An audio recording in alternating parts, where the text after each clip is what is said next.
We are on.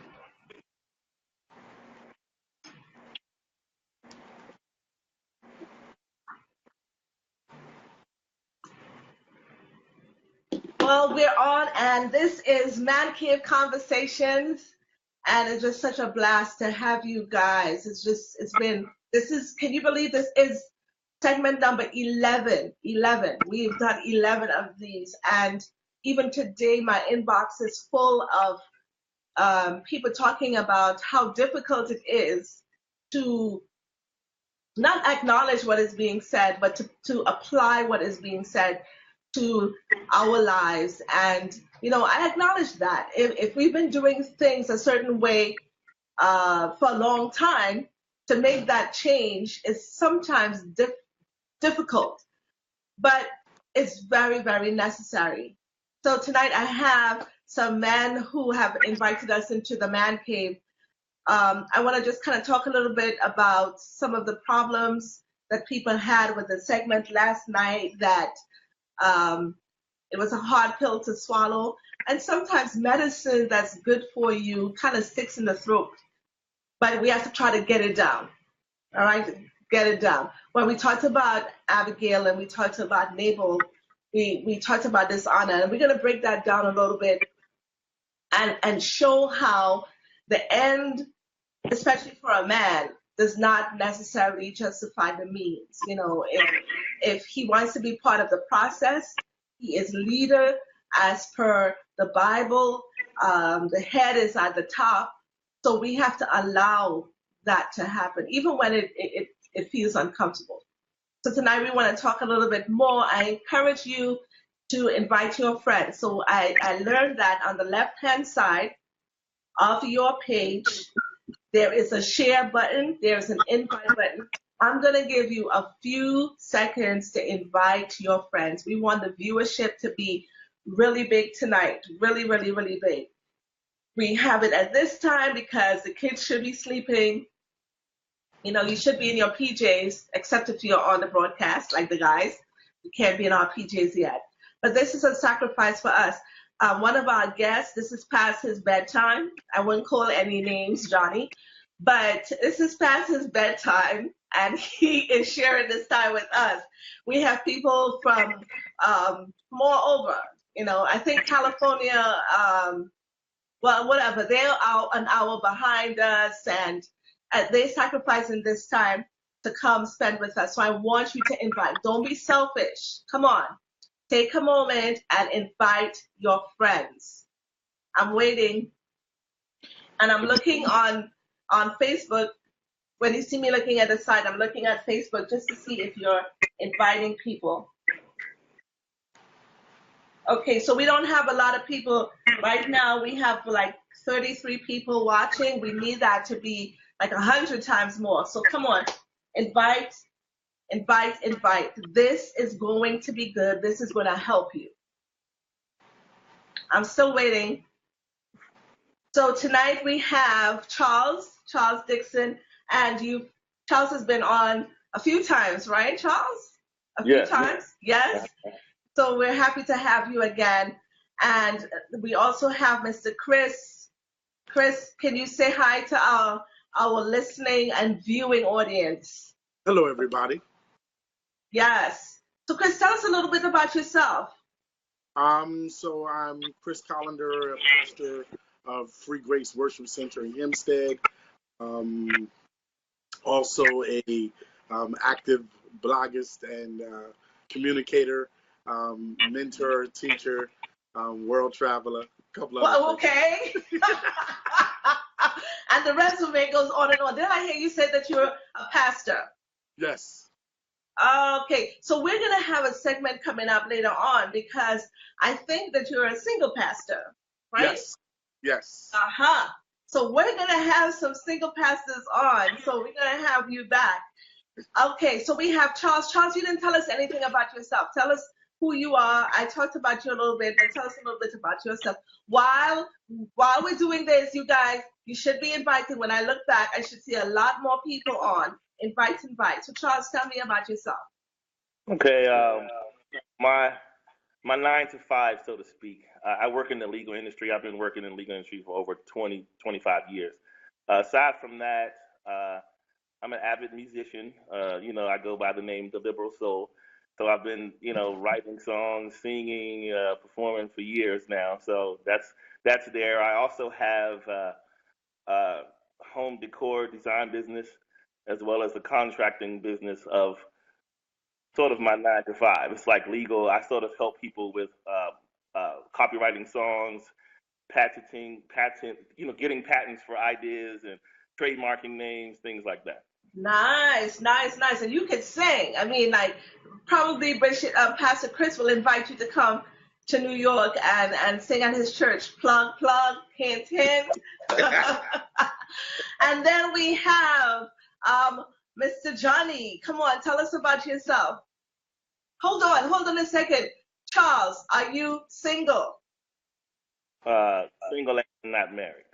Single as a not married, because there's a girl out there who is a girlfriend, and you don't want her to be mad when you say that. All right, don't comment. Don't comment. You don't want to get you in trouble. So you're not married, and I don't know if these men are available, but I'm just saying that they're single. Okay, we're not talking about the available part. All right, Johnny, how are you doing? Tell us a little bit about yourself. All right, my name is Johnny Anderson, and just Now, like hold on a second. Y'all see how Johnny bringing this, right? You guys were all hyped and whatever. He gave us the sexy voice. Yeah, I'm Johnny. Okay. All right, Johnny, come on, lay it on us. it's really who I am. That's how I talk. But I am a preacher. I'm a singer, and for my 9 to 5, I'm a registered investment advisor. I'm also an author. I have a book I just released in May entitled "Heal Before You Deal," and it's based on some experiences that I've gone through.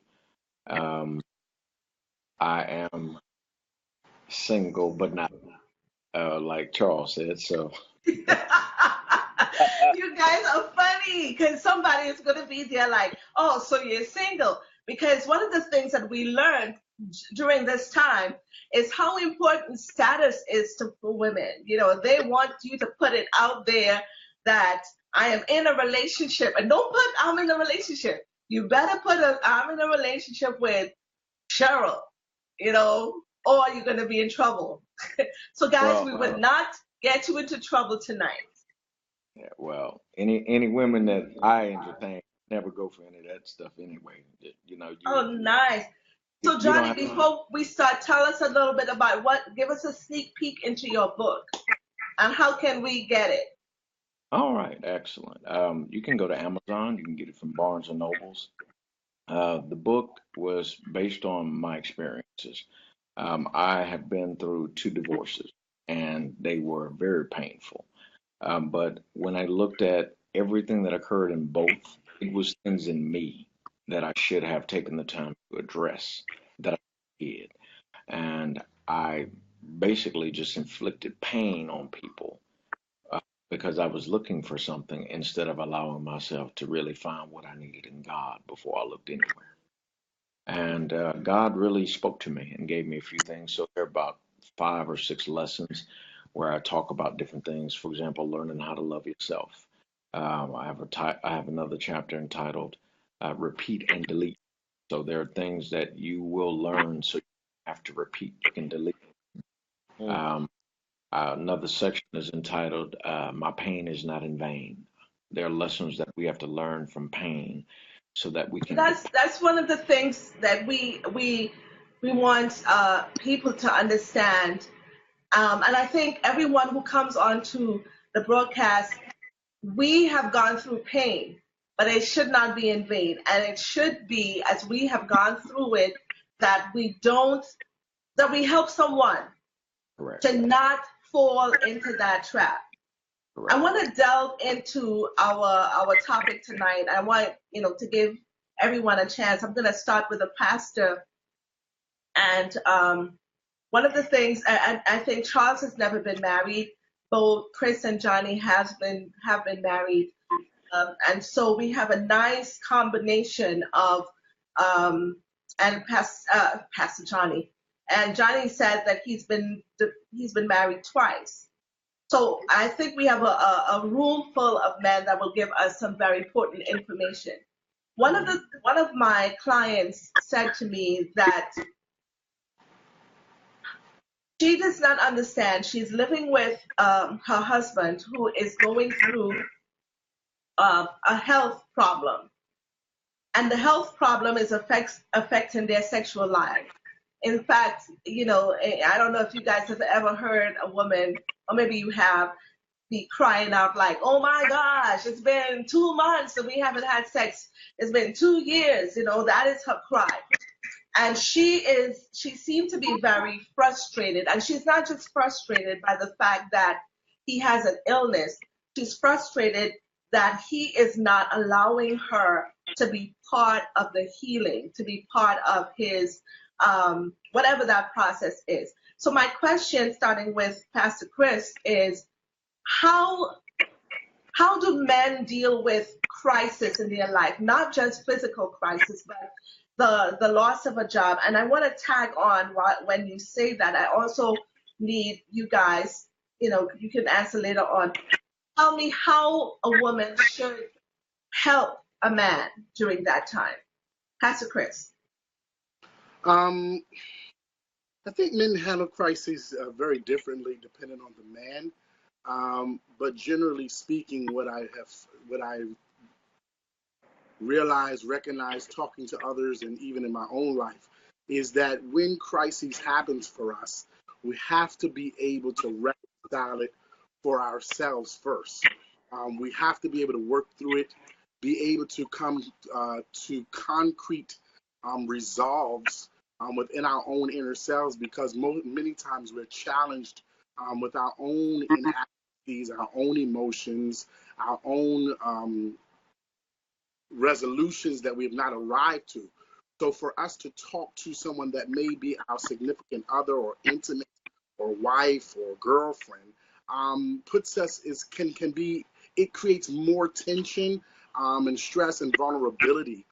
Not that you don't want to share, but there's a fear aspect. Like I said, you're still trying to reconcile it within your own self and come to some conclusions so that you can give definition to the problem and come out with something that will still allow you to be intact, emotionally, physically, whatever the crisis is, to be able to have a conversation and not have to have the fear of attack or being diminished, because you're already doing those things within yourself, and so you're trying to come to a resolve.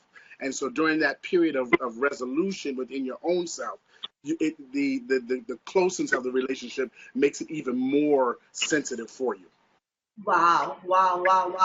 So, Johnny, let me throw this part to you. How would a man feel if his wife, his girlfriend, the woman in his life is going through a crisis and she does not share it? Well, in many cases, we are fixers. That's what we do. We provide solutions and answers. Not all of us that start. And so when a woman doesn't feel comfortable sharing that crisis, that can be devastating, because at the end of the day, the husband that she's with or the man that she's with should be able to understand everything that she's going through. And she should be able to share with him what her crisis is, and the two of them deal with it together. If a woman cannot share that with her man, I don't really see the value in that relationship, if that makes sense. It does. Charles, let me throw this to you and probably all of the guys. Isn't that hypocrisy? In terms of what Pastor Chris is saying, is that the man wants to go through the process and come to a resolution before he shares it. And ladies, I want us to understand not just what he said, but he kind of gave us some why, because he's afraid of ridicule. He's afraid, and afraid not in terms of, oh my gosh, I'm going to die, but that the environment doesn't seem to be conducive to him sharing. So because he's beating up on himself internally, he cannot bring himself to share it externally. Johnny is saying that on the other side of the coin, if the woman does not share, let's say the situation I spoke about, let's reverse that. Let's say the woman had been diagnosed with cancer or something like that. Cancer might be too severe, and she processes it internally and does not share it. I have seen over the years that can be the basis of a split in the relationship because, as Johnny is saying, men are fixers. Now, Charles, my question is, how does these two worlds come together? Because the interesting thing that Johnny said is that the value of the relationship is diminished if the woman is not comfortable sharing those things with her man. But it doesn't happen on the other side. Okay. Starting with Johnny's scenario first, to me, when I heard that question, the first thing that came to my mind was the woman, she doesn't quite feel that he's capable. And that's really the worst for a man, for a woman to not feel capable. So the woman feels that he's not capable of handling and helping her through. He can't, or you're not a fixer. Like, you're not going to solve this, so I'm not even going to bother wasting my time with bothering you. And so that right there for a man, it like diminishes him because he's like, this is my purpose, is to sort of be your rock. And if you don't look at me that way, what's the point? And so, with Pastor Chris's perspective, I would have sort of, me personally, because I guess that's, because they're men and it's how we all sort of feel collectively. And then there's differences that we all have. And so from his perspective, what I heard was first goes inward. Me, on the other hand, I think I would have, if I got some really terrible news, for me, what would be comforting is when I share with my partner that she sort of immediately puts me at ease. Like, she doesn't make me feel she's about to go flighty on me and leave or become unrest and make things more nervous, but she sort of, that's okay, we'll take care of this, we'll get through it. And then she doesn't have to say no more than that, just that little bit, and walk away from it. And so for me, the worst of it is once I got the news. So I've already, on my way home, I've already internalized it and dealt with it. So when I get to her, that's what I'm looking for at that point. So anyone else? Go ahead. So the hypocrisy there on both sides is, I guess if you're going to take it from the way Chris posed it, women are like, listen, don't expect me to be there for you if you can't open up to me, if I'm your woman. If you can't do that, then don't come telling me 3 days later after you done cried in the car. I don't want to hear it then. And on Johnny's side, he's saying, look, I'm your man. If I can be your man for everything else and give you money on these bills and these other things, don't hold out your sickness. If you have a sickness or something, tell me. But I heard, so there's one more part to that. There's the part that women are feeling that you're not capable. But I've seen situations where women have held out sicknesses in fear of you leaving. Sometimes women will think if they have some sort of illness that they may suffer from or something they may not want to tell you about, they'll think, oh, she's kind of feeble woman, kind of ill and sickly. I don't know if I'm going to be able to hang around for this. I've seen it happen before. So. All right, see if Brother Johnny is trying to say something here. Let me hear you. Then we'll go to Pastor Chris. So I was just trying to clarity on what Charles was saying there in terms of in terms of what Charles was saying in terms of who had the fear of the person leaving. Yeah. Oh, what were you saying? Who had the fear of the person leaving? The Is woman. It the man or the woman? The woman had the fear. I was saying I've seen situations where women have not shared things with men out of fear of the man looking at them in a different light. not a strong woman. You're sort of, you're weak. You have this illness that who knows if you're going to have strong, good health. Or I guess you could look at it both ways. Women could look at it that way too. But I've seen it. No, but I think it goes back to the capability part. It still goes back to the capability portion that Johnny was talking about. I think in terms of when I kind of put my thesis out there is the difference between the two, how we're perceived. I do believe that we all want to be comforted. We all want to have that solace, and we would love to have that to be the partner. But most times, I will tell you that from being married for 20 years, or being in a relationship for 20 years, and talking to women, it never is just enough to say. You find it very few times where they say, you know what, I got you, baby. I'm praying for you, whatever. It becomes, well, what happened? What's going on? It becomes a drill down. It becomes a drill down, not to be nagging. It's not. I don't believe it's an intentional offense. But for us, it becomes very assaultive. Because again, we're still resolving, even though we've cried on the way home, even we've thought about the ramifications because we're concrete in our thinking. So we've thought about all the possibilities, all the variables, but the emotional part and the intuitive part, which they are keen to, because that's the way God created them, and thank God for that. But because of that, it becomes so much more intense, and they start to explore areas that you are not quite yet ready to explore emotionally, even though you've explored them cognitively. Right. He took it from me. Another part of that, sorry about that, Johnny. Another part of that is women want to make certain that their facts are heard. Even in your pain, they want you to hear their facts. They're like, wow. Why didn't you do this? I should have told you. You knew before you went to that job. They want to hear all those things before it comes clear. And you just in your mind, you like, really, this isn't the time for that. But they don't care. They're going to get it out anyway. Exactly. So let's jump in there right quick and put a bow on all of it. Here's going back to that scenario that you gave us, Cheryl, when you said a man who couldn't perform. You really can compare those two, because to a man, that is the ultimate defeat. We want to be able to please our women. And so the man internally is dealing with something emotionally that his woman can't tap into, because she's selfishly thinking only of herself. She is not thinking of him and how he's tormented because he can't perform for his wife.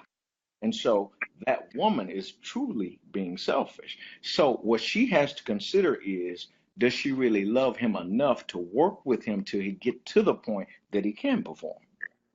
That's where she really needs to address her issues. And so as he was saying about women, when they're talking to us about the pains that we're dealing with, they're talking to get their point across, not to really understand us in many cases. They're trying to educate us on what they think is the right thing instead of and truly understanding. Now I'm not all of that way, but I'm just saying, when a woman talks to be heard instead of understanding what we're saying, you're going to miss him every time. Right. You know what? I'm sitting here and like this here. I wish we had 4 days to do this, because I'm hearing some stuff that I tell people I study this, I have the books and whatever, but hearing you, and the reason why I have opted to have multiple people as opposed to one, because what I want is that quote unquote barbershop thing where you feed off of each other and you solidify the points that you're making from so many different angles.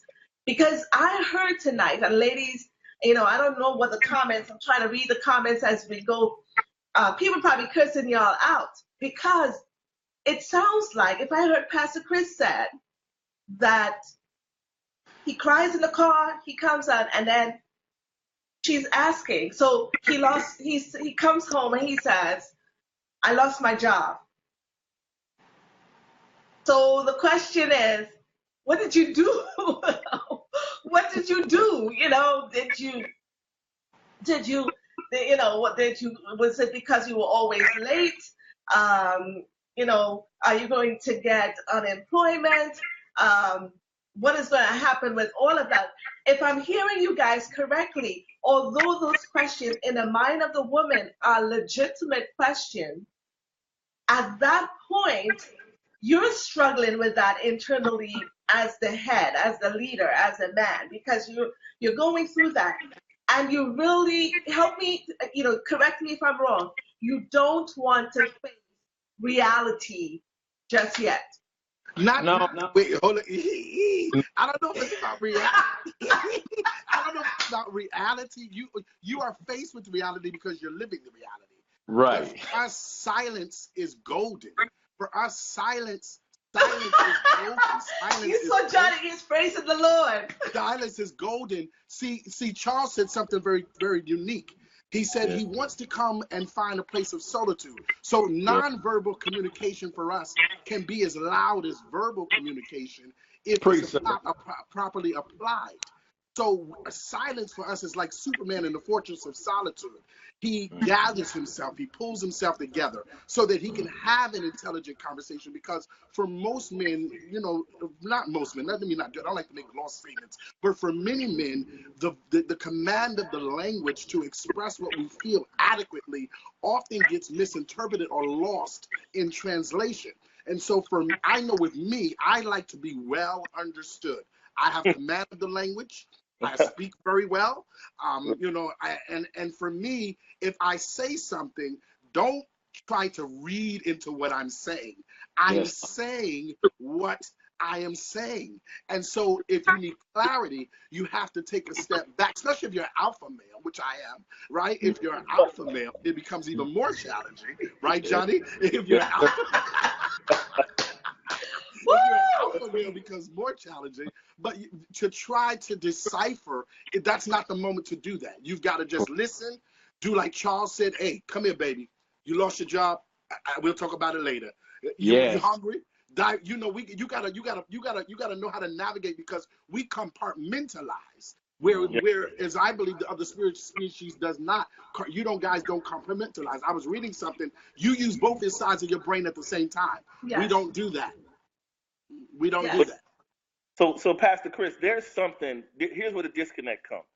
There's something that's innately in women that it doesn't matter when a guy comes home, and when he comes home to drop any kind of calamity on her, job loss, something performing, you can't perform or whatever, the first thing goes through a woman's mind is provision. Is he going to be able to keep this ship floating? That's all they care about in that moment. Is he going to be able to keep this ship floating? And then, or how you feel, whether you got shot, you lost your job, that's second. The first thing is, now we got high notes and all this stuff. What's going to happen if this breaks down? That's the first thing. But here's the thing.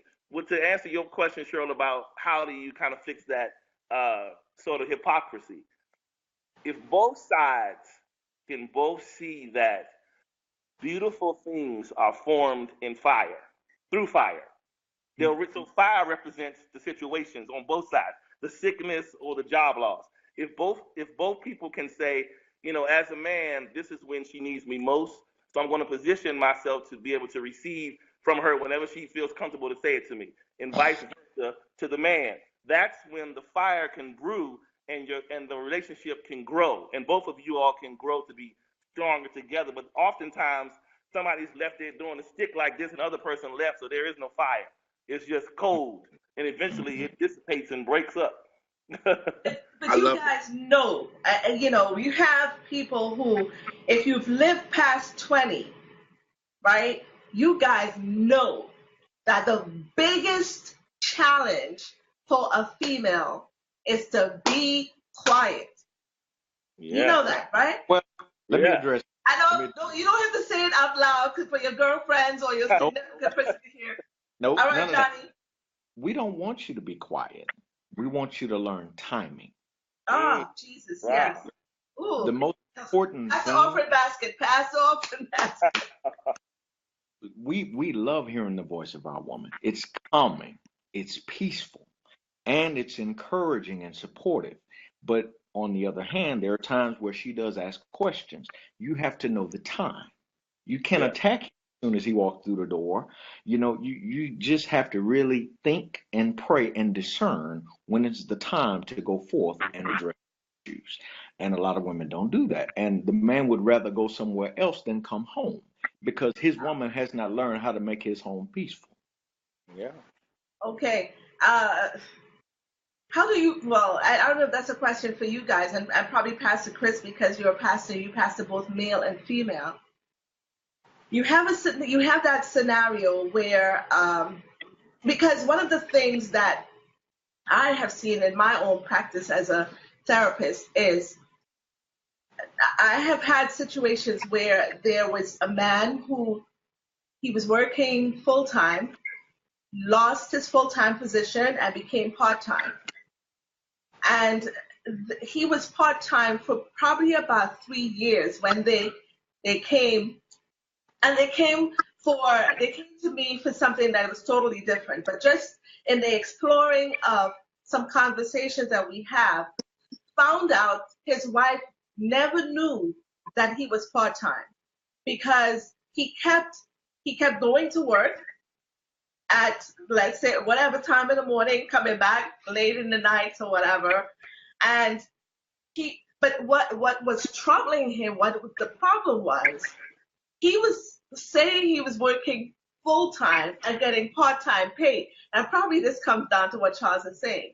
So whenever his wife went to the supermarket or was shopping online with the bank card or the credit card, he was having a heart attack because she was calculating in her mind how much he should have in the account. Because as a full-time worker, you get $1,000 a week. Now he's getting $500, and he's complaining about her spending, right? He's complaining about her spending, and she doesn't understand. Now, so sometimes when men withhold information, especially for a long time, it can wreck the relationship, because something like that is putting the whole family. She's not being reckless in her spending. She's thinking that she falls within the parameters of what they have. He likes to go to the supermarket with a list. And women, for us, we have a list, but that's secondary to the stuff that we see on our way as we're shopping, right? If you've ever gone shopping with a woman, it's like the list says this, this, this. If I give you the list as men, you'll go in and just get that. But no, we go in and we remember cheese. But if you have cheese, you have to have eggs. But if you have eggs, you have to have milk. None of that on the list. So the husband was going crazy. How do you deal with that kind of omission? It might not be lie, it might not be a lie, or it might be, but when men omit, I'm putting this nicely, omit pertinent information that comes to the fore later on, how should a woman deal with that? Well, Don't all answer at the same time. Let's go to Johnny. I mean, I would say, I think you're saying omit, but really what it is deception. Because what's happening, the man is he's trying to slow walk you his way. Instead of presenting the full picture, he feels like if I can just get her to care and love me enough, then when I really tell her I only got this part-time job, she won't leave. He's kind of slow walking you. That's what's happening. But is it that extreme though? Is it that extreme that she would leave? Well, I got the deception part. But think about it. If you don't present a full picture, a person can't give you full consideration. So they're just looking. They're like, okay, he's saying he wants to get married to me, but then you're saying yes, I'm a pastor. Let's just use you. You're a pastor. Then she ends up finding out. Let's just say she lives in Indiana, you live in New York. Sometime soon she finds out. She visits your church, and you are an associate pastor in one of these big churches, but you're not the pastor. Not that it really matters, but to her, she's perceiving your picture as, oh, he said he's the pastor of this church. But then she goes there and sees that you're part of the ministerial staff. And so that's painting this picture of you being deceptive. Why couldn't he just be honest and say he's a minister? Why did he have to give me the big picture? Because he was trying to woo me. He wanted to rope me in first, and then catch me to the point where once he tells me, we'll have an argument, but we'll get over it because I am in the Lord, so it'll be okay. I don't know. That was a good example, but the deception part, I'm with you on. In terms of the outcome, though, I don't. yeah, I mean, very. Let's put it this way. I know very few men that keep it 100 all of the time. Of course, of course. In Wait, terms of wait. Hold on. when you're Do you courting, agree? especially when you're courting. Now, don't get me wrong. Like I said, I have no issues with that because I'm very blunt, and very straightforward. So you go get what it is. You go get what it is up front. But in talking to, in fairness to my speech, to my fellow brothers, especially the impressive stage is always there. Now, there's a point that you have to say, you know what, this is going too far. You know what, let me level up. Here's what's really going on. This is why I did this. And trust the relationship, because then there's no trust. There's no trust in that underlying factor. Whether she leaves or stay, it's always going to be a trust issue, not only for her, but it's going to be a trust issue for you, because you don't trust that she's with you for you, and she doesn't trust that you're going to tell her the truth about who you are. And so there comes a disparity there. But I think in terms of the scenario that she was talking about, they're already together. Right. And he's operating in shame. He's operating in guilt. He's operating in deception, right? He's got a couple of things going on that's not just monofocus. He's got some other things that are going on. And even in that, he's having heart attacks, but he doesn't want to disappoint her. So there's some things that's going on with him. And so they need to come to a place, why didn't he feel, where he can say, you know what, I didn't feel comfortable telling you this because I was letting you down, or I was ashamed. And so I deceived you, and I'm wrong. Admit you're wrong, right? Admit that wrong. And then work through how future situations can be handled, because what's done is done. And a lot of times we go back and we start, especially when we're in the counseling field, we love to get the past, and but sometimes regurgitating that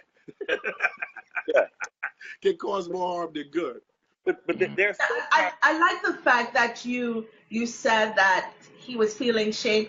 I don't think from a professional standpoint that his intention was for this to go this long. I think when he lost the position, driving home, by the time he turned the handle of the door, it just couldn't come out. It probably just couldn't come out. And then, all her plans, and hear her bragging about his job and everything. One day went into 2 days, went into a week, and how do we as women help our husband? Because that level of what a woman would perceive as betrayal, because the thing about that, I think one of the most tragic thing for women, and you can tell me if it's the same for men, is to find out something about a man that you're with from someone else.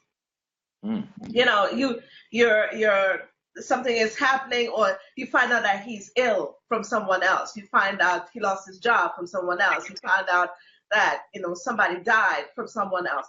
That really, for a woman, it makes you feel misplaced, and that sense of security is not there. So how does a woman help her man to be comfortable enough?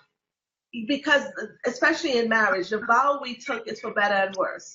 And when worse comes, we need to be able, as a man, a woman is looking for, like, if I hear stuff from my husband, and I hope he's listening, if I hear stuff outside, that's my hint. If I hear stuff on the outside, it hurts. It really does hurt. And I think men need to understand that as much as you want to protect. Thank you, Lord. Let me get that one, please. Okay, go, Johnny. It's your reaction that helps us. That's it. That's exactly it. When a man comes to you with news that is horrible, if you are falling apart, you're emotional, if you're asking questions, it makes it bad. And it makes it to the point that he doesn't even want to talk to you about it because you're frustrating him. If you learn how to really step back and say, you know what, babe, I understand. You know what, we're going to pray about this. We're going to get through this. I got you. Whatever we need to do to get through this, we're going to do it. When a woman steps up like that, that makes the man straighten his back up and go forth and say, you know what? Whatever I got to do to make this right, we're going to do it because I know you got me. But that's not always the reaction we get from our women. We get the emotional reaction, and we're human. You know, you're going to have that. But you have to learn how to control that because at the wrong time, it can devastate the man and make him not want to say anything. Now, that man, he was wrong. He was dead wrong. You don't deceive anyone like that. And, you know, at the end of the day, I'm praying they're still together. They are. Can I add to that, Cheryl? Yes, go ahead. So he said, Johnny said something really, really powerful in terms of, you know, being able to, you know, it's just like me saying, you know, I'm looking at my wife and she's out of shape and I'm sitting there and I'm deciding, you know what, hey, today I'm just going to go on a tangent. But, you know, something else that came to mind, I was thinking about when you first posed the question is definitely that timing and knowing how to respond. But you got to learn how to master the pillow talk. Yes. Pillow talk is and when you first asked that question, they got to master the pillow talk. And what came to mind, and I almost slipped over for a few moments, was the reason why Delilah was able to get Samson to tell her where his strength lies, because she knew how to do the pillow talk. Oh, women don't know how to do the pillow talk.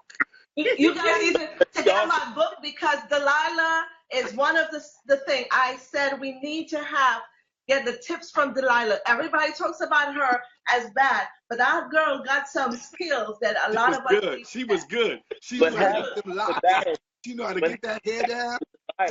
She knew the questions to ask. She knew when to ask it. She didn't ask it while he was in the battle. She didn't ask it while he was fighting the Philistines. Come on, boy. She didn't ask it while he had the jawbone of an ass. She waited till everything was calm. Come on, baby. I got you right here. Let me get this meal for you. Come on, baby. I got you right here. Put your head in my lap. While we talking about it, let me just ask you a question. Where does your strength lie? And he didn't tell her right away. He lied to her the first 3 times, and she didn't get upset. She just kept on waiting. Right? See, so that's what I say. If you telling me you keep it 100% all of the time, I don't know. God bless you. I can't. Right. I don't have that testimony. Right. But one of the things I want you, and what time is it? Do we have to end? Yeah, we have to close out. But one of the things that Pastor Chris says that, again, I talk about in the book because I got from some men. It seems like, because I think Johnny and Charles said this too, that men, it has to be that they trust that you can handle it. Is it true that, like Samson, men will test to see how you respond to the little thing, the little one? So there's some testers, right? Absolutely. And if you get them, then you get the lay on the lap. Is that what it is? Well, not every woman can get somebody to lay their head on their lap. See, the thing about Delilah, she wasn't an ordinary woman. Delilah was an extraordinary woman. She looked good. Sir. She had all the T's crossed. So she's not the average woman. So that kind of example is a little different because great men get brought down by Delilah-style women, which is kind of rare, but you see them. But because when they come, they have a purpose, and they're not going to stop until the purpose is done. But Charles. Yeah. You think that just because she was beautiful that made it exceptional? Well, there's a lot of men that's brought down. But see, Samson was strong. He was great. He was handsome his own self. So he didn't have to be pressed for any woman. She caught his eye, and he was the strongest man. He could have did anything he wanted to do, but he kept going back into danger because she lured him there. But her whole persona had a lot to do with it. Her confidence. He was curious as to what's about this woman that really can have this aura on her like this, and he couldn't help it. And but an ugly woman, look, a not attractive woman could do that too, you know. Yeah. But if she know her game, and I've seen a lot of men that fall. You like, what did you messing with that for? You trust me, it's not just about that. In most cases like that, that's a 1-2 shut situation. You might can get the guy, but that's pretty much a 1-2 shut situation. Okay, yeah, I was over there. Fine, but it may not be for the long haul where you're going to go to sleep in her lap. That's not gonna happen all the time because you're saying I'm trusting you by closing my eyes. Men don't do that all the Ooh, time. love Yeah, that. Mm. yeah.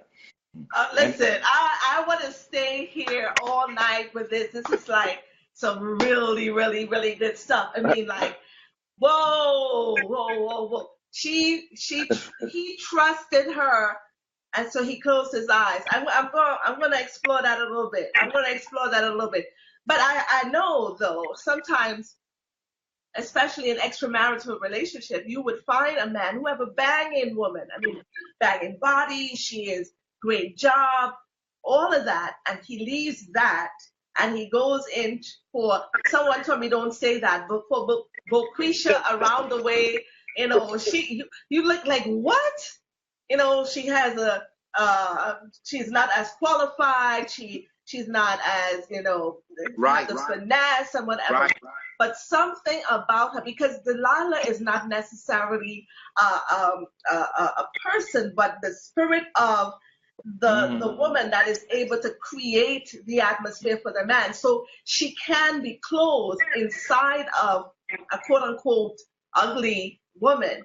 But the ability, I always feel that, and correct me if I'm wrong, a man laying on your lap is one of the things that you don't see a lot. In fact, a lot of the men that I research has not done that in their marriages, in their relationships. They hug, they're sexually intimate, they cuddle, but in terms of just laying on the lap, because it seems like it's a position where the man feels so safe, because most of the time, like Pastor Chris says, it's so conducive to conversation where he knows he's being heard.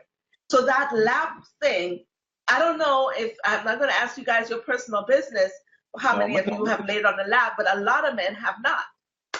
I'll tell you what the significance is there is he can be vulnerable with her. Right. That's Right. why he can put his head in her lap. There aren't many women that will give a man the opportunity to do that because of how they attack and Correct. how they question and they do all of these. We won't trust them with our heads or anything else. Listen, this is the last question because we gotta go. How is it from a man's, and this is the barbershop thing, that's why people get mad with me on Facebook when I put a question out there and I ask, especially for men, one, I'll delete all the female that answers, and two, when the men are talking, I'm not talking because I want to hear. But how does a man choose the wrong woman? How, with all the stuff that how the all of that you end up choosing the wrong person, not to be with on a date, but to be in marriage? I'll go last. You gentlemen go first. Okay. Well, I did it. So I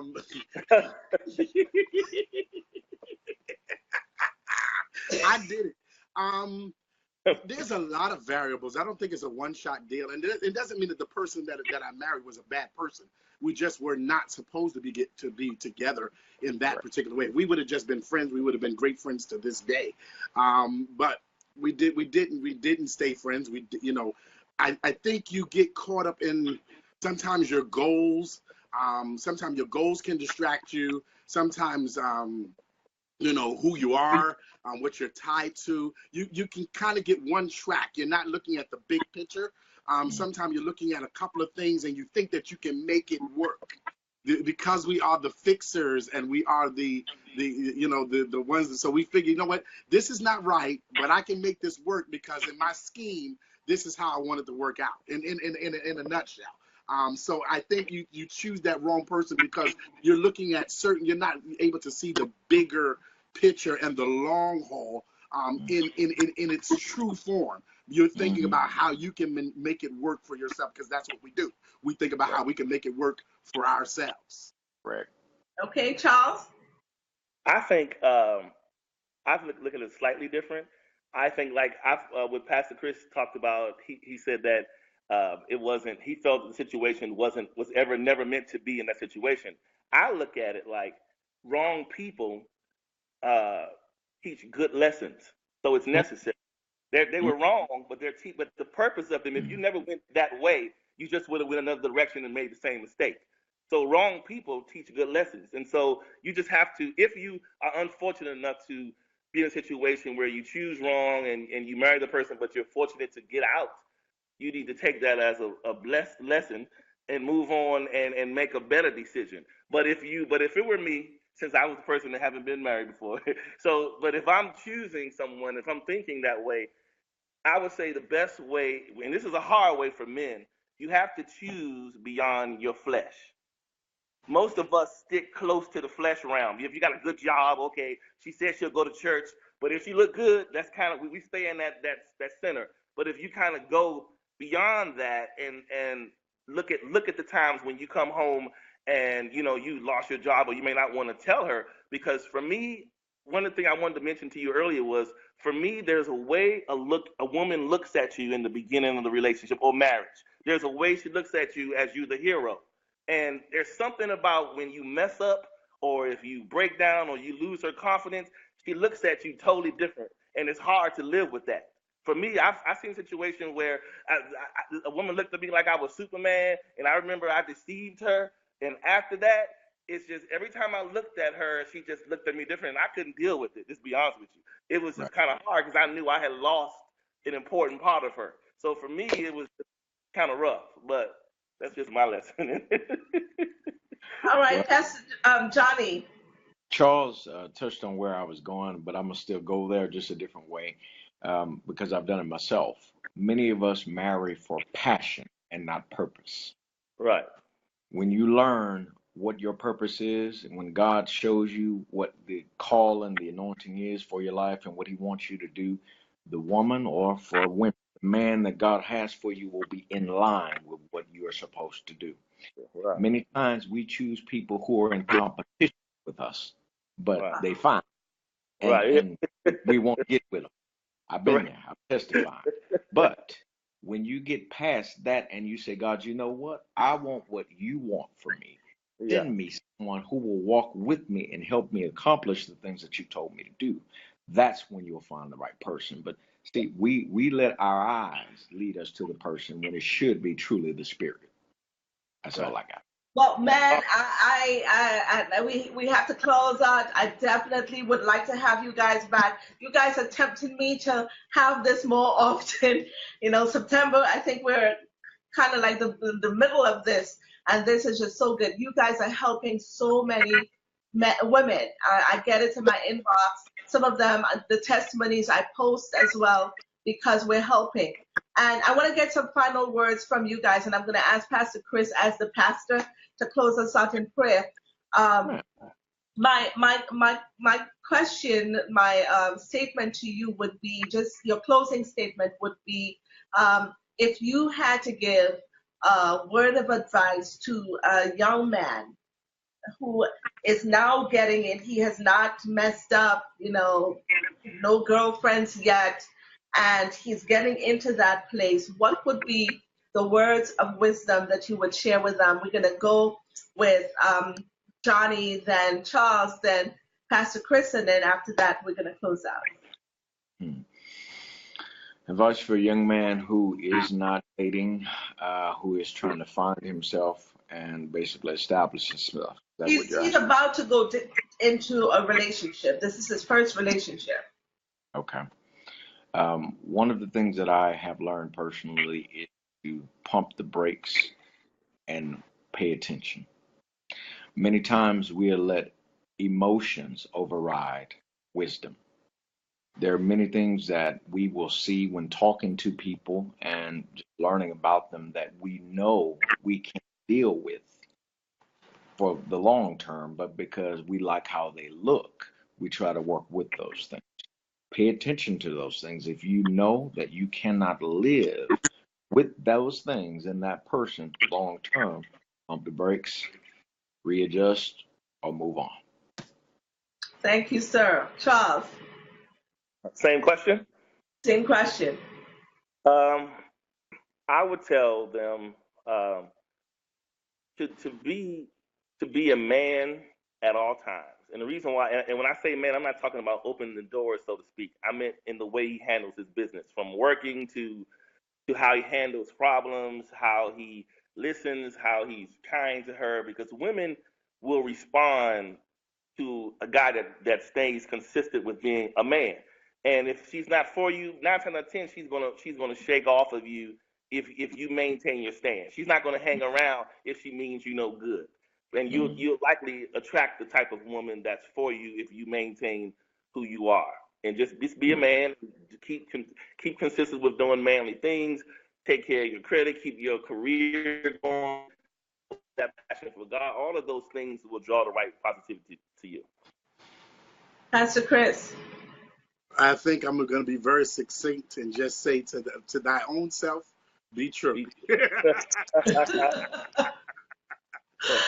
Oh, thank you so much. Would you mind praying us out, Pastor Chris? Sure. Father, we just thank you and we just give you praise and glory and honor. We thank you for this divine appointment and privilege to just share the perspective. Thank you that there is the kingdom of God and there's the kingdom of men. And Father, we thank you that we've been called to live in both of those kingdoms. And Father, the issues that we discussed tonight that Cheryl has brought to the table are concerning the kingdom of men. And so, Father, we ask you that you will help us to understand each other. You said in all thy getting to get understanding and to get wisdom, which is the principal thing. And by that, things are established. Wisdom is what builds the house. And so, Father, we pray that houses will be built by wisdom and understanding, and that, Father, through that, glory and beauty and honor will become apparent. Father, we thank you for your reuniting. Thank you for healing. Thank you for restoring. And, Father, whatever's been destroyed and broken down, thank you that you're the God that brings up out of the ashes, and you bring wholeness and wellness. In Jesus' name, amen. Amen. Well, we want to thank you guys for spending this time with us. If you want to listen to past broadcasts, they're all on YouTube, and we're going to make them available on our website. The way this is going to be helpful is if you share these broadcasts on your pages, share it with your friends, put them on LinkedIn and put it in your blogs. Let it be a blessing to someone. The hurt that we've gone through and the sacrifices we've made is so that the next generation does not have to go through the level of divorce and repartnering that has been going on. The enemy is coming in and he's destroying our families. It's affecting our country. It's affecting everything. If we stabilize our country, if we stabilize our family, we will stabilize our country. So have a good night. I'm going to listen to your comments. If you have any questions you want us to address, please, please, please inbox me. I want to thank Pastor Chris. I want to thank Johnny and Charles for being my guests tonight. Thank you, guys, and see you tomorrow night.